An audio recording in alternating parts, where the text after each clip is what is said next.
messieurs, bonsoir et bienvenue aux informations. En titre, le guide spirituel des Ansar poursuit sa tournée en Côte d'Ivoire.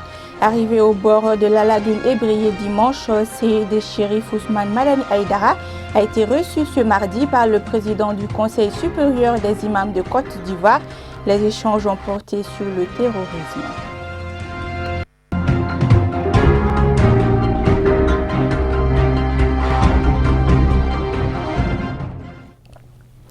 Le guide spirituel des Ansar est toujours à Abidjan dans le cadre de sa tournée en Côte d'Ivoire. Seydi Chérif Ousmane Madani Aïdara a rendu une visite de courtoisie au président du Conseil supérieur des imams de Côte d'Ivoire.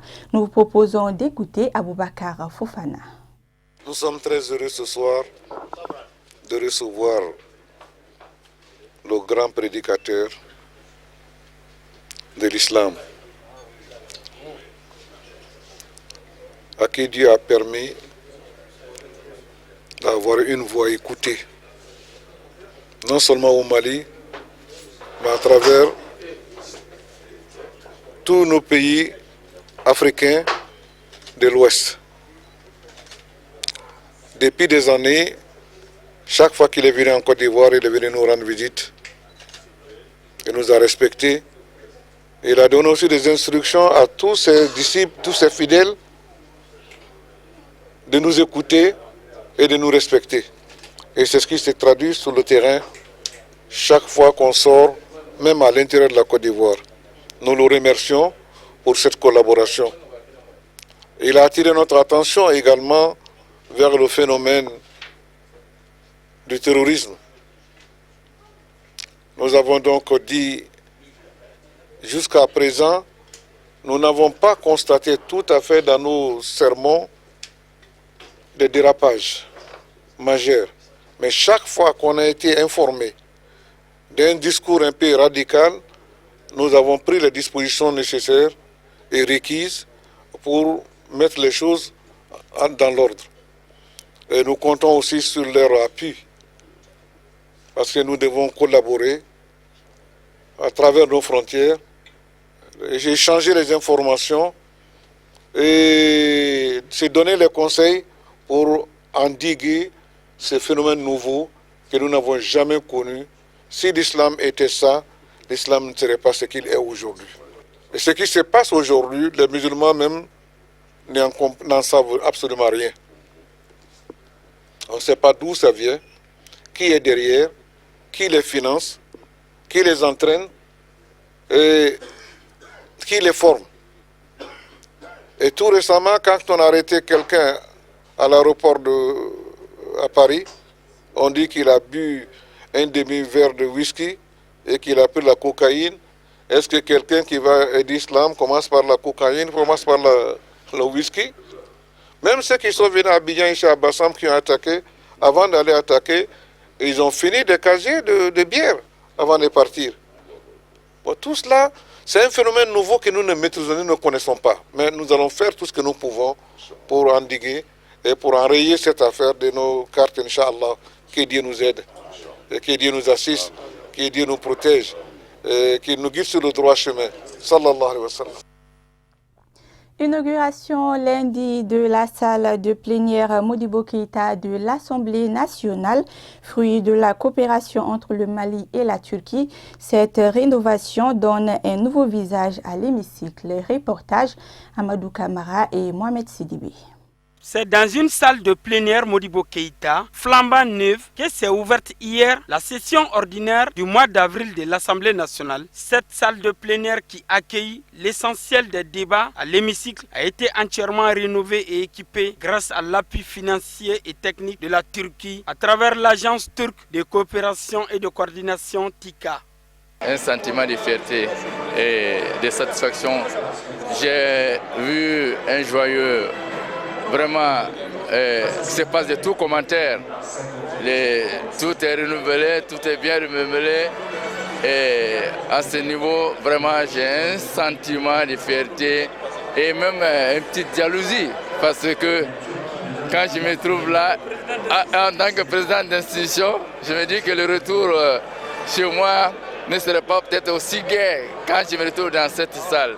J'ai ce sentiment d'abord de fierté, de satisfaction et je formule le vœu, je félicite le président de l'Assemblée nationale et tous les députés du Mali pour avoir bénéficié de ce joyau. Moi je dirais que cette inauguration était très attendue parce que vous avez constaté que la salle de l'Assemblée nationale du Mali n'était vraiment pas à hauteur de souhait. Et la diplomatie parlementaire, c'est une des conséquences de la diplomatie parlementaire. Parce que même si on n'en parle pas, le Mali fait beaucoup de diplomatie parlementaire. Il y a beaucoup de gens qui ne savent pas ce que ça veut dire la diplomatie parlementaire. Ça veut dire qu'on peut se faire des choses comme la Turquie vient de le faire au Mali, comme le Mali aussi peut faire des choses en Turquie. Et puis tout n'est pas seulement matériel. On peut aussi se donner des idées par rapport aux lois, surtout par rapport au terrorisme, qui est une solidarité entre les pays africains et principalement la Turquie, puisqu'il y a le terrorisme en Turquie, il y a le terrorisme au Mali. Si nos deux pays se donnent la main, surtout en termes de renseignement, ça peut donner beaucoup de choses. Donc je mettrai vraiment cette inauguration à l'actif du président de l'Assemblée, Isaka Sidibé. Cette rénovation de la salle Modibo Keïta est le fruit d'une mission effectuée à Ankara en novembre 2014 par le président de l'Assemblée nationale, l'honorable Isaka Sidibé. D'abord, pour quelqu'un comme moi qui a connu cette salle depuis les origines de la démocratie parlementaire et républicaine démocratique au Mali, je suis animé d'une très grande fierté. Les députés dans un tel cadre seront beaucoup plus à l'aise et je l'espère plus motivés pour assumer leur mission. Mais ça, c'est aussi les témoignages de la vitalité de la démocratie dans notre pays. Parce qu'un État ne se préoccupe de la bonne tenue de l'Assemblée nationale que lorsqu'il est profondément ancré dans les valeurs de la démocratie et de la République. Le troisième sentiment, c'est la vitalité des relations entre le Mali et la Turquie. Offrir un tel joyau à un pays ami est un témoignage éloquent. Je suis très content, très heureux d'avoir un cadre de travail aussi moderne, mais je ne suis pas très fier parce que j'aurais bien aimé que mon budget national serve à construire avec tous les architectes que nous avons au Mali, avec toutes les sommités de la construction que nous avons au Mali. J'avais bien aimé que cette Assemblée nationale qui porte des grands noms et qui est aussi le symbole de la souveraineté de notre peuple soit réalisée par mon peuple. Alors donc, si je rejette, c'est comme si je ne reconnaissais pas l'effort de solidarité qui a été fait par la Turquie. Il faut saluer la Turquie, il faut les remercier d'avoir fait ce travail-là. Et c'est pour cette raison que je dis que je suis très content, très heureux, mais pas très fier. Les travaux de cette rénovation de la salle de plein air ont consisté d'une part au renouvellement du présidium, des tables de travail, des sièges des députés ainsi que des places réservées au public. D'autre part, il y a eu l'installation d'un système audiovisuel de dernière génération, des cabines d'interprétation simultanée et d'un système de vote électronique. Je pense qu'aujourd'hui, cet événement vient à point nommé. Et dans un Mali en pleine mutation, je pense qu'aujourd'hui la coopération entre le Mali et la Turquie, bien sûr, est au beau fixe. Et ça dénote vraiment cet état de fait. Aujourd'hui, la Turquie a aidé le Mali, c'est l'Assemblée nationale du Mali, pour vraiment nous offrir ce joyau aussi extraordinaire. Je pense qu'on ne peut que les féliciter. Féliciter aussi le président de l'Assemblée nationale du Mali, qui effectivement, à travers cette tournée en Turquie, bien sûr, a pu avoir cette promesse de la Turquie et qui a été une réalité. Aujourd'hui, nous sommes vraiment très heureux d'être dans cette salle rénovée par la Turquie. C'est un réel plaisir pour nous d'être dans des conditions de travail dans cette salle. Chose promise, chose due. Chers collègues, nous voici enfin de retour dans notre salle de plénière entièrement rénovée. Je rends grâce à Dieu, le miséricordieux, pour nous avoir permis de vivre ces jours mémorables et surtout pour m'avoir permis de terminer ce chantier gigantesque que j'ai entamé avec l'appui des autorités turques depuis le 14 juillet 2015, date de signature du protocole. Comme vous le constatez, les députés maliens et le personnel parlementaire vont pouvoir désormais travailler dans un hémicycle ultramoderne répondant à toutes les normes internationales. J'en suis vraiment très fier et très ému. Rappelons que cette coopération entre le Mali et la Turquie est le fruit d'une promesse qui s'est réalisée aujourd'hui. Désormais, les députés vont faire leur travail parlementaire dans de meilleures conditions. Moussa Famba nous fait le point de l'actualité hors de nos frontières.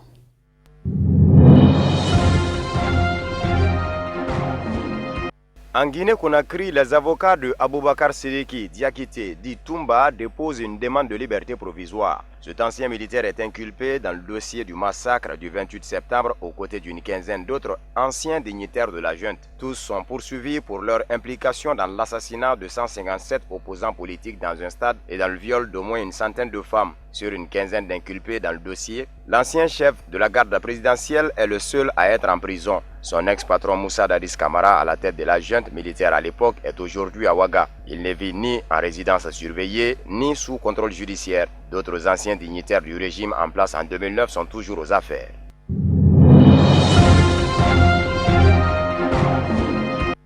Beaucoup moins d'embouteillages à Kinshasa et des boutiques fermées. L'opposition avait lancé un appel à une journée ville morte ce lundi 3 avril en RDC pour protester contre le blocage du dialogue politique depuis l'accord du 31 décembre. Depuis, toujours pas de nouveau Premier ministre ni de nouveau gouvernement. Lundi, les 3 principales villes du pays ont donc tourné au ralenti. Plus rare, la deuxième ville du pays, la capitale minière Lumumbashi, a vu son activité réduite, surtout en périphérie, dans les quartiers réputés proches de l'opposition. Parmi les signes qui ne trompent pas, l'absence d'embouteillage dans la capitale, des rues désertes au centre comme en périphérie. Certaines banques avaient même refusé d'ouvrir. 2 autres villes étaient quasiment à l'arrêt dans le centre du pays, comme Kananga et Mbuji-Mayi dans le Kasaï.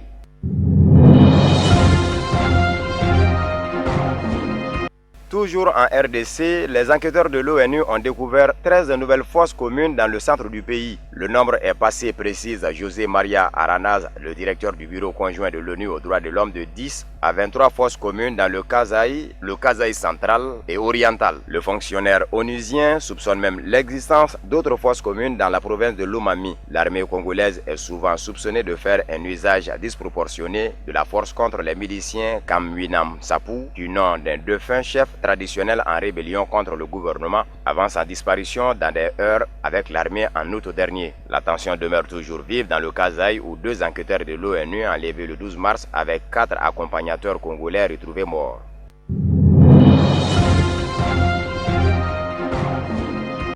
En Angola, il y a tout juste 15 ans, le 4 avril 2002, le gouvernement du MPLA et la rébellion de l'UNITA signaient à Luanda les accords de paix qui ont mis un terme à 27 années d'une guerre civile alimentée par les 2 blocs de la guerre froide. Après 2 accords infructueux en 1991 et 1994, la défaite militaire de l'UNITA et la mort de son leader Jonas Savimbi sonnent la fin d'un conflit qui a fait des centaines de milliers de morts. Les armes se taisent enfin en Angola, sauf dans l'enclave de Cabinda où les indépendantistes poursuivent encore aujourd'hui leur guérilla. Le mouvement populaire de l'Angola, MPLA, vainqueur, s'attelle à la reconstruction des infrastructures et profite d'une décennie de croissance portée par la rente pétrolière. En quelques mois, les soldats de l'Union nationale pour l'indépendance en Angola, UNITA, sont démobilisés. Les officiers intègrent peu à peu l'armée régulière et l'UNITA tente de se faire une place dans la vie politique largement dominée par le MPLA comme principal parti d'opposition. Pour la première fois en 38 ans de règne, le président Eduardo dos Santos annonce qu'il ne se représentera pas aux élections générales cet été.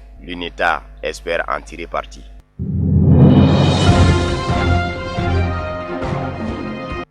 Le Premier ministre somalien Hassan Ali Kairé a déclaré s'être lancé dans une vaste opération de mobilisation de son gouvernement afin d'intensifier la lutte contre la corruption, un vice qu'il s'est personnellement engagé à faire disparaître des habitudes de l'administration somalienne. La Somalie est constamment répertoriée par les pays les plus corrompus du monde et figure au sommet peu élogieux de la liste publiée le 25 janvier par Transparency International. Les Nations Unies ont par le passé averti que de vastes quantités d'aides et de recettes portuaires avaient été volées alors que certaines expéditions d'armes destinées aux forces de sécurité avaient été détournées vers le marché noir de Mogadiscio. Mis à part la corruption, le nouveau gouvernement somalien s'efforce de faire valoir son autorité dans tout le pays qui fait face à une sécheresse dévastatrice et à la terreur des groupes terroristes.